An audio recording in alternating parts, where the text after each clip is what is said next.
তারা বাংলায় এসে আমাদের ধমকাচ্ছে, আমাদের চমকাচ্ছে।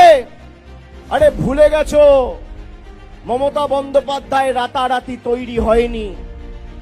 ভাবছে একদিকে ইসিকে লাগিয়ে, ইলেকশন কমিশনকে লাগিয়ে মানুষের ভোটাধিকার কেড়ে নেব, আর আরেকদিকে ইডিকে লাগিয়ে বিরোধী দলের কণ্ঠরোধ করব।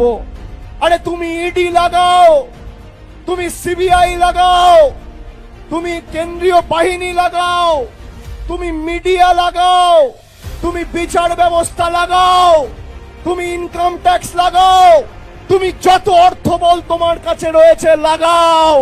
বাংলার মানুষ বিজেপির জল্লাদদের কাছে আর দিল্লির জমিদারদের কাছে মাথা নত করবে না। এরা করবে, এরা ইডিকে ব্যবহার করবে। তৃণমূলের জন্য একটা সংস্থা কাজ করে এই ভোটার লিস্টে, তৃণমূলের জন্য অ্যাপ তৈরি করেছে যাতে মানুষের অসুবিধা না হয়। দিদির দুধ বলে আমাদের একটা অ্যাপ তৈরি করেছে। কেন এসআইআর তৃণমূলের হয়ে কাজ করছে? কেন গরিব মানুষের সাহায্য সহযোগিতায় অংশগ্রহণ করছে?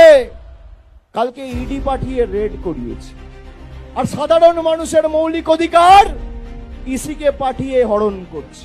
ইসিকে পাঠিয়ে সাধারণ মানুষের ভোটাধিকার হরণ, আর ইডিকে পাঠিয়ে বিরোধীদের কণ্ঠরোধ করা। এই হচ্ছে বিজেপির ফর্মুলা। ভাবছে বাংলায় ধমকে চমকে। আমাকে তো দেখেছেন কতবার ইডি সিবিআই ডেকেছে। আমার স্ত্রী, আমার বাচ্চা, আমার ছেলে মেয়ে কাউকে ছাড়েনি, আমার মা বাবা কাউকে ছাড়েনি। আরে গলা কেটে দিলে জয় বাংলা বেরোবে, তৃণমূল কংগ্রেস জিন্দাবাদ বেরোবে। অন্য ধাতুতে তৈরি আমরা।